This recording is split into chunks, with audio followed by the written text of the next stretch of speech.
कांग्रेस की बात करते हैं। कांग्रेस के राष्ट्रीय महासचिव केसी वेणुगोपाल बुधवार को अचानक रायपुर पहुंचे और इसके बाद उन्होंने राजीव भवन में लोकसभा पर्यवेक्षकों की बैठक ली है। बैठक में सीएम भूपेश बघेल, प्रदेश कांग्रेस प्रभारी कुमारी शैलजा,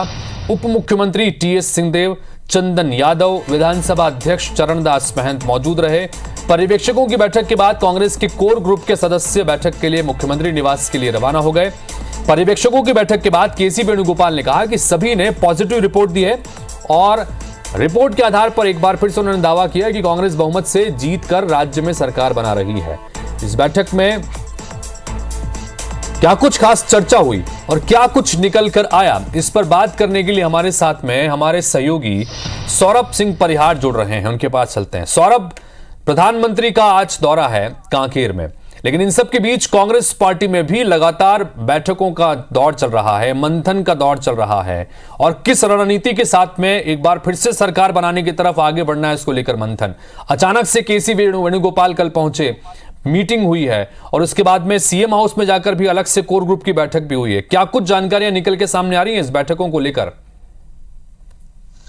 बिल्कुल, देखिए हितेश, केसी वेणुगोपाल कांग्रेस के बड़े नेताओं में से हैं, कांग्रेस महासचिव हैं और कल उन्होंने बैठक ली, दो महत्वपूर्ण बैठक ली। सबसे पहले तो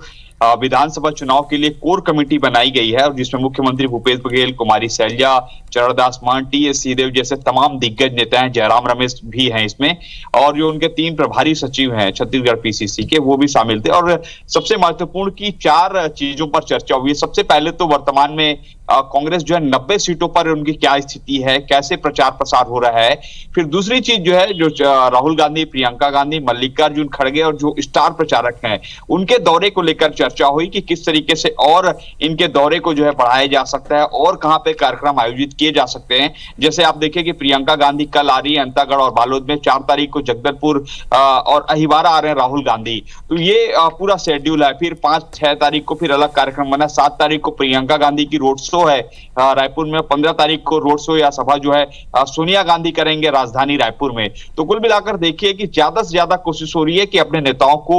जो है ये बता सके कि हमने पिछले 2018 से 23 तक जो सरकार थी उसमें क्या क्या काम किए और जो चुनावी वादे अभी किए उसको कैसे पूरा किया जा सकेगा। दूसरी स्ट्रेटजी जो कल की जो बैठक में ये भी था कि लोकसभा ऑब्जर्वर जो है कांग्रेस ने लोकसभा वार बनाए हैं, तो उसमें से कल 8 लोकसभा ऑब्जर्वर थे और उन्होंने भी पूरी स्थिति बताई कि किस तरीके से कहां कहां पर दिक्कतें आ रही, कहां पर और बेहतर किया जा सकता है। तो सबसे महत्वपूर्ण कि आज नामांकन के जो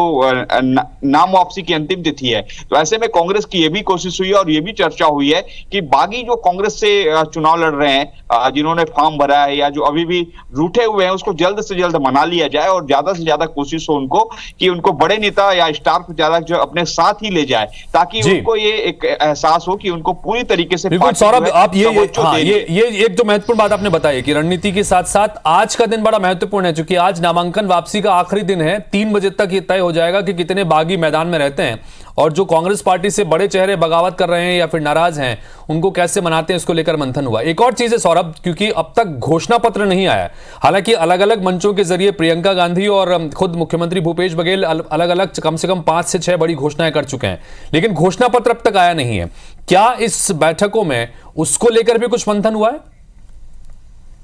बिल्कुल, देखिए कांग्रेस जो है भले ही ऑफिशियली अधिकृत रूप से जो है घोषणा पत्र नहीं आया हो, लेकिन अब तक 17 घोषणाएं कर चुके हैं। 17 घोषणाएं आप देखें कि जब 2018 में तो 36 घोषणाएं थे और इस बार जो 17 घोषणा कर सके, चाहे किसानों की कर्जा माफी हो, 15 से 20 क्विंटल धान हो, केजी से पीजी की पढ़ाई हो, चाहे तेंदुपत्ता संग्राहकों को प्रोत्साहन राशि हो, 500 रुपया गैस सिलेंडर हो, या अन्य जो 200 यूनिट बिजली बिल हाफ हो, या 10 रुपया एमएसपी जो तेंदुपत्ता जो लघु वनोपज होता है उस पर अतिरिक्त दिए जाने की बात हो। तो ऐसे बहुत सारे चीजें हैं जो 17 अभी तक घोषणा कर चुके हैं और सबसे कांग्रेस ने बहुत स्ट्रेटजी के साथ जो है इन वादों को किया है। राहुल गांधी, प्रियंका गांधी के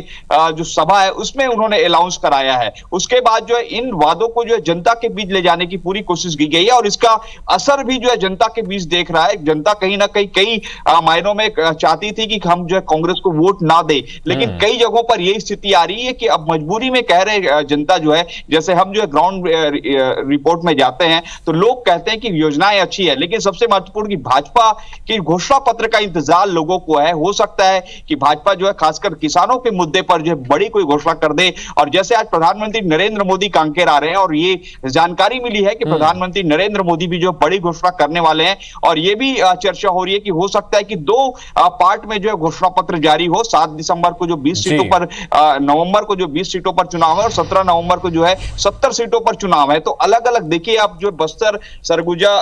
तो कुल मिलाकर जिस तरह से सौरभ आप बता रहे हैं कि घोषणाएं तो अलग अलग मंचों से हो भी रही हैं, लेकिन इंतजार ये भी हो रहा है कि भारतीय जनता पार्टी की तरफ से घोषणाएं अगर होती हैं घोषणा पत्र में, तो उसमें क्या क्या चीजें होती हैं उसके हिसाब से भी यहां पर इंतजार भी किया जा रहा है। फिलहाल सौरभ, बहुत बहुत शुक्रिया इस तमाम जानकारी के लिए आपका। तो सौरभ ने डिटेल में बताया कि केसी वेणुगोपाल कांग्रेस पार्टी के राष्ट्रीय महासचिव हैं, वो पहुंचे अचानक से, कल बैठक हुई, मंथन किया गया, रणनीति बनाई गई है, उसमें क्या कुछ खास था, और साथ ही अब चूंकि घोषणा पत्र है उसके संदर्भ में भी बातें होंगी। आज रूठों को मनाने के संदर्भ में कितनी कोशिश आगे हो पाती है इस पर भी बात होगी।